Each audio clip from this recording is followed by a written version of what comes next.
Au nom du Père et du Fils et du Saint-Esprit. De l'Évangile de Jésus-Christ selon Saint Luc.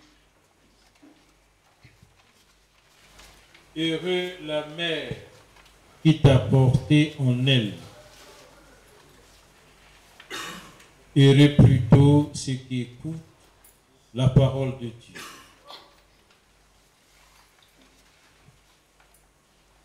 Prions.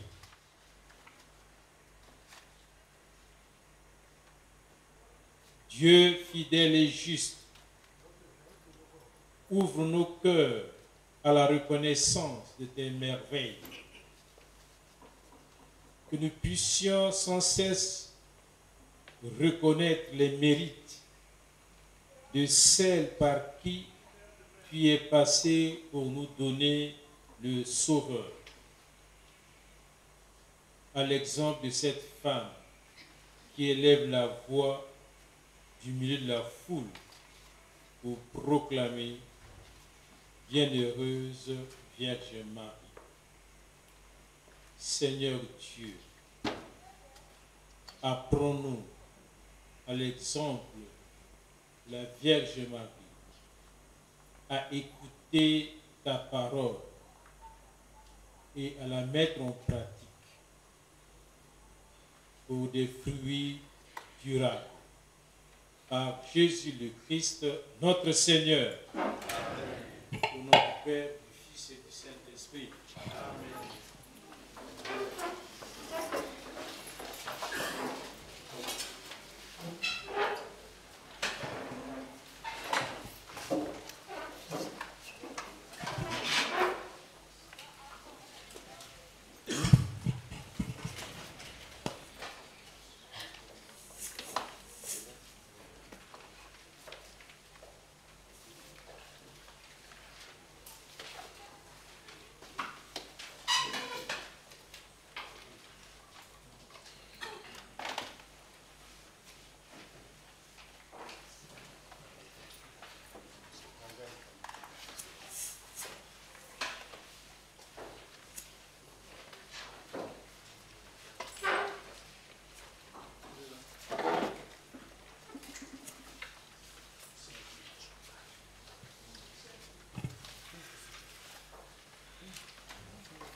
Chers frères et sœurs, nous allons maintenant vous livrer le communiqué final. Communiqué final de la 53e Assemblée plénière de la Conférence épiscopale du Congo. Commencé le mardi 8 octobre 2024 au siège de l'Association des conférences épiscopales de la région d'Afrique centrale sous la présidence de son Excellence Monseigneur Bienvenu Manamika Bafouakwaou, archevêque métropolitain de Brazzaville et président de la conférence épiscopale du Congo, en présence de tous les archevêques et évêques du Congo, la 53e Assemblée plénière de la conférence épiscopale du Congo, qui s'est déroulée au Centre interdiocésain des œuvres, s'achève ce dimanche 13 octobre 2024 par la messe solennelle d'Action des Grâces célébrée en la basilique Sainte-Anne de Brazzaville. Cette 53e Assemblée plénière a eu pour thème vie consacrée au Congo-Brazzaville et les défis de l'heure. La mondanité, les défis théologiques et pastoraux.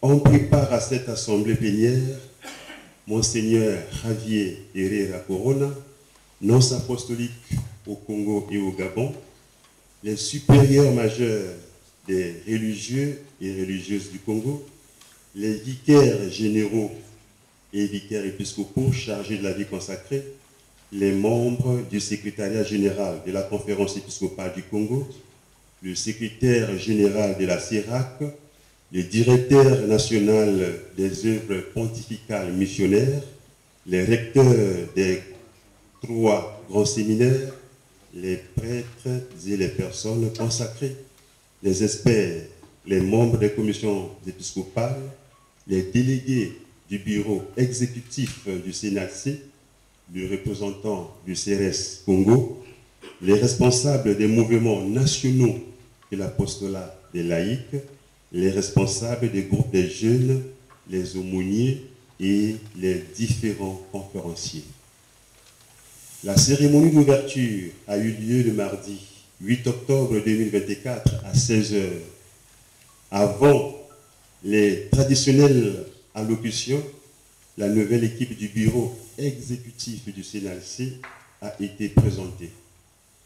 Le mot du nouveau président du CNALC a été suivi des 3 allocutions prononcées par le secrétaire général de la conférence épiscopale du Congo, les nonces apostoliques au Congo et au Gabon, et le président de la conférence épiscopale du Congo qui a ouvert solennellement la 53e assemblée plénière. Les travaux de la dite assemblée ont démarré le mercredi 9 octobre 2024 avec le mot inaugural fait par Monseigneur Toussaint Ngoma Foumane, évêque de Dolisie et nouveau président de la commission Vie consacrée. Ce discours inaugural a été enrichi et approfondi par une série de conférences animées par différents orateurs et la conférence conclusive du père Elvis Elengabeka, invité de la circonstance. Le jeudi 10 octobre 2024, les évêques ont été reçus à l'annonciature apostolique pour une séance de travail. Le vendredi 11 et le samedi 12 octobre 2024 ont été réservés à la conférence conclusive, la relecture et l'adoption du message des évêques. Le samedi 12 octobre 2024 à 11 h, les évêques devaient normalement inaugurer les nouveaux bureaux de la commission épiscopale chargée des affaires juridiques et l'Office national pour la protection des mineurs et la sauvegarde des personnes vulnérables. Cela se fera ultérieurement.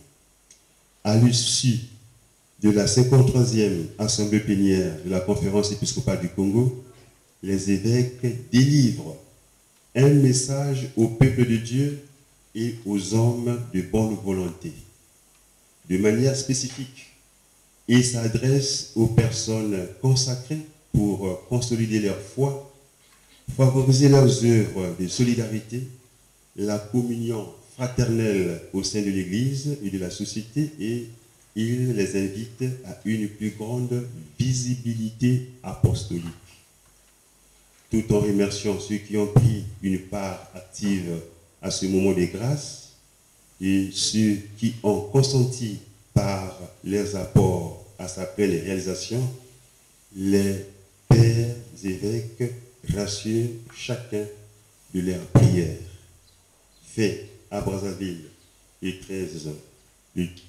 12 octobre 2024 pour les actes du secrétariat général de la conférence épiscopale du Congo, Abbé Vivien Carole Étoile. Je vous remercie.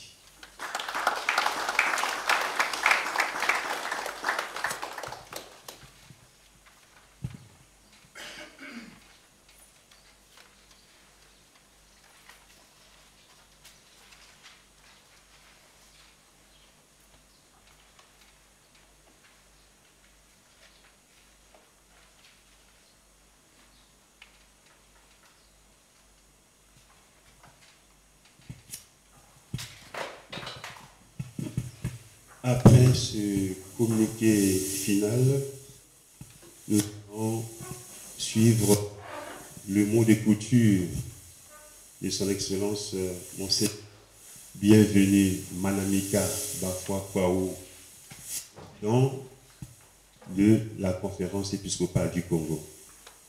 Après ce mot de clôture, il y aura une séance de travail réservée aux évêques, aux vicaires généraux, aux vicaires épiscopaux chargés de la vie consacrée, aux conférenciers et aux religieuses et religieux qui ont été invités.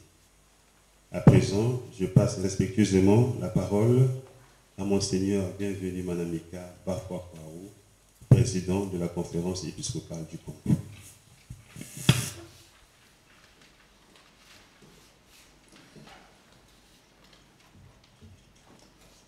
Monseigneur le vice-président de la conférence des évêques du Congo, Excellences nos seigneurs, chers ouvriers apostoliques, chers consacrés, distingués frères et sœurs.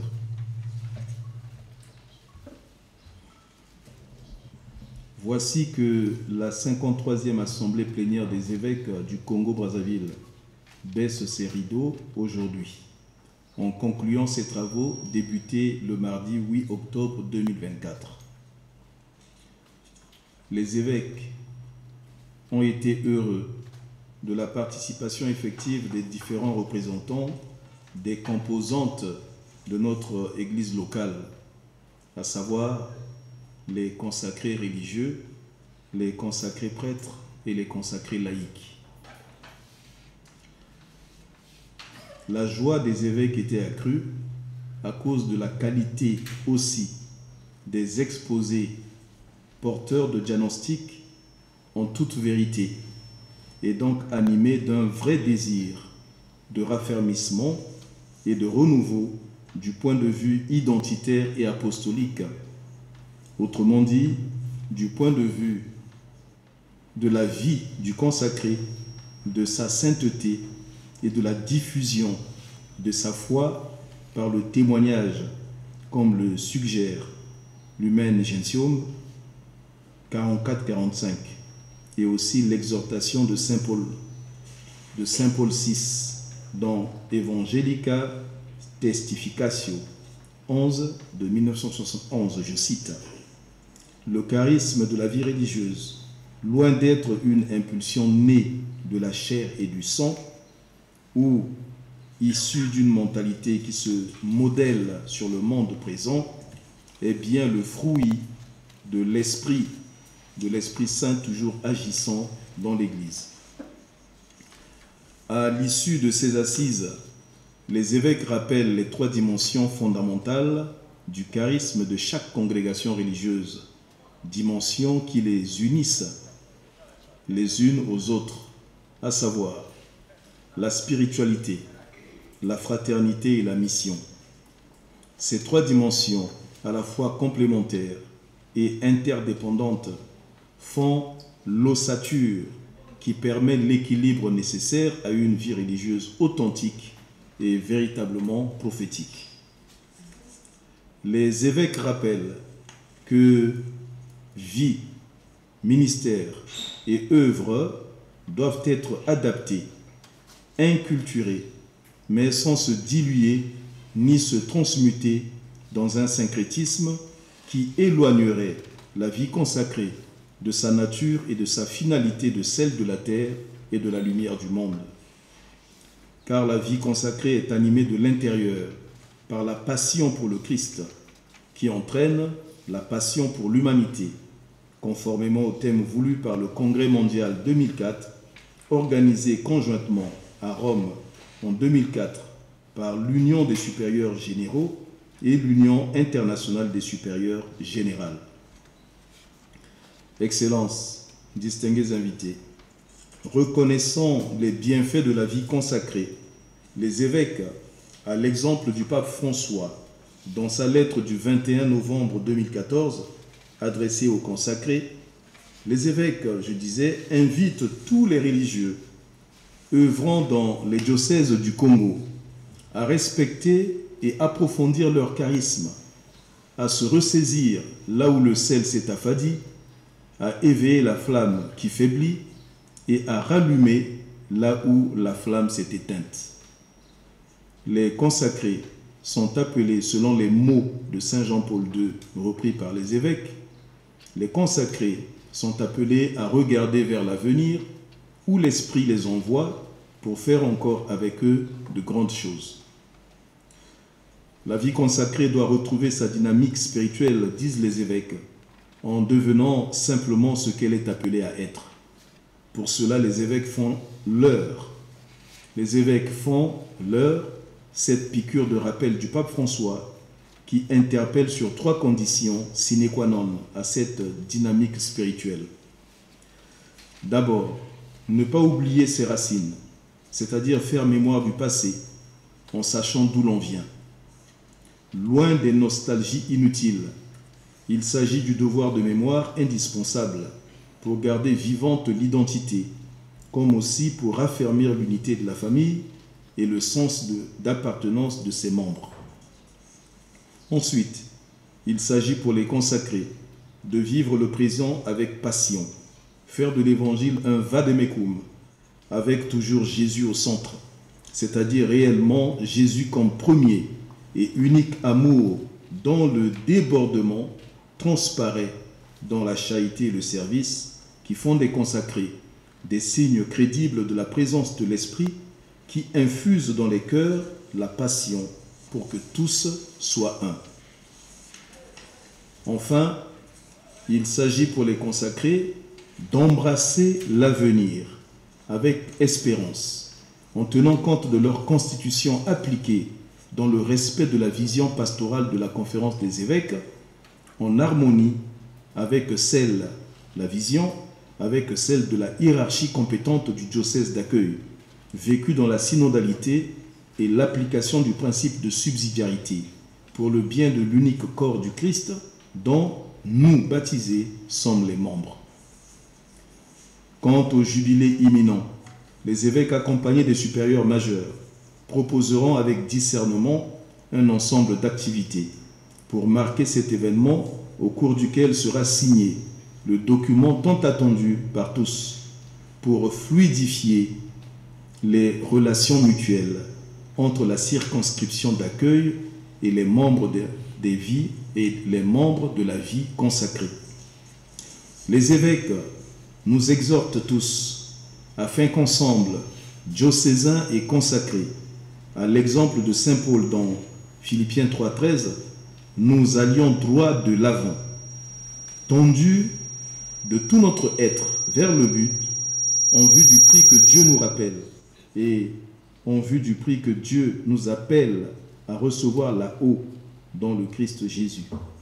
C'est sur cette exhortation et cette volonté des évêques du Congo que, toujours au nom des évêques, je déclare close la 53e assemblée plénière de la conférence épiscopale tenue à Brazzaville du 8 au 13 octobre 2024. Je vous remercie.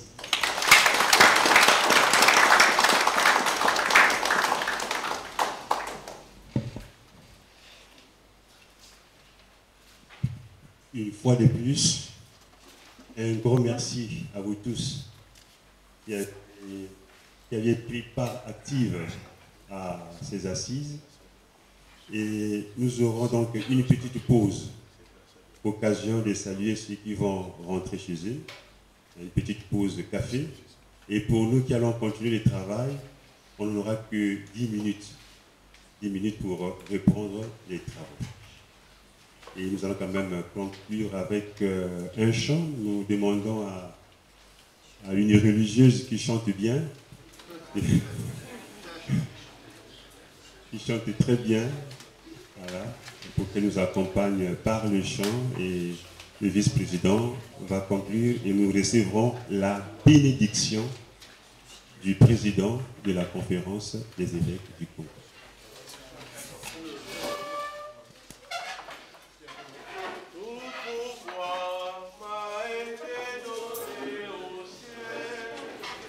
Amen.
Je vous salue Marie.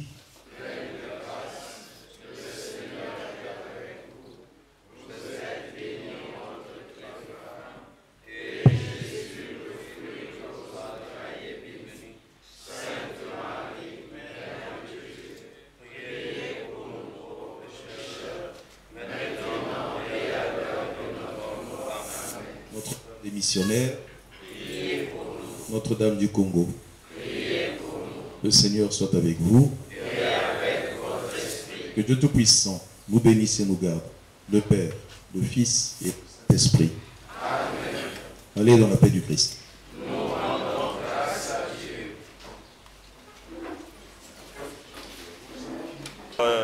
Des évêques du Congo qui a clos aujourd'hui. Alors, il s'est passé beaucoup de choses, il s'est dit aussi beaucoup de choses. Les conférences, les débats, vous, en tant que participants actifs à cette 53e Assemblée plénière, quelles sont vos impressions pour tous les travaux qui se sont déroulés? Bon,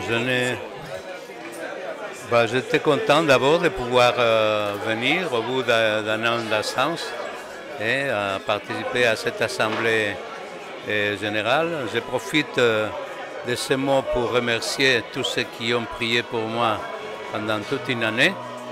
Et les thèmes qui étaient déjà les thèmes que nous avions l'an dernier, c'est-à-dire la vie religieuse, et les conférences ont été fort intéressantes à mon avis. La preuve, c'est qu'il y a eu, à mon avis, beaucoup de participation dans les débats divers, et particulièrement le thème d'ouverture, le thème de clôture, par le père Elvis aussi.